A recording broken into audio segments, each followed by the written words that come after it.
Bybelinterpretasiefoute nommer 5. Herdefiniering van 'n teks.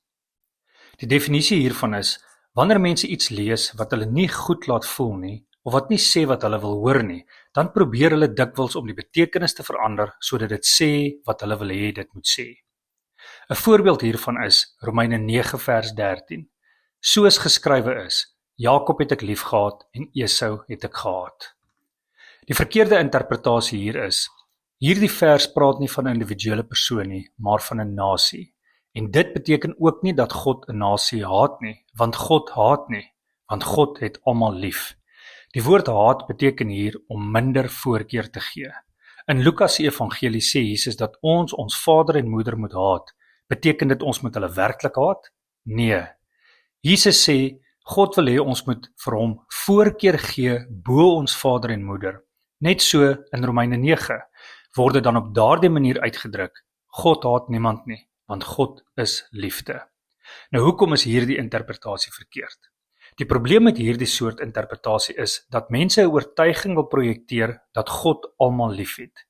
Maar hierdie teks sê dat God net vir Jakob liefhet, maar nie vir Esau nie.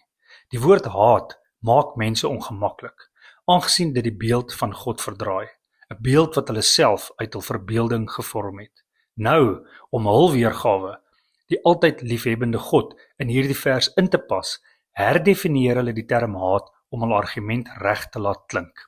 Hulle herdefinieer hierdie haat as liefde deur verse uit ander kontekste te gebruik, valse kombinasies, soos Lukas 14 vers 26, en dit so te laat lyk asof God vir Jakob baie liefhet en vir Esau net 'n bietjie.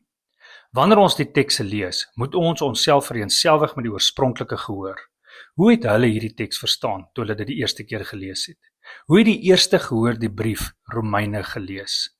Het hulle Romeine gelees terwyl hulle Lukas se evangelie langs aangehou het en dit saam met Paulus se brief probeer verstaan? Nee, Lukas se evangelie was nog nie eens geskryf op daardie tydstip nie. Dus moes die mense wat die brief die eerste keer gelees het, dit met eenvoudige begrip gelees het, naamlik, God het net vir Jakob lief gehad, maar nie vir Esau nie. Hulle sou duidelik verstaan het dat dit nie oor nasies gaan nie, want die vorige verse en die verse wat volg praat duidelik oor individue. In 'n korrekte interpretasie moet dit dus oor persone gaan en nie nasies nie. Ons moet duidelik die begrip van die oorspronklike gehoor in ag neem om die skrywer se bedoeling met die teks te verstaan.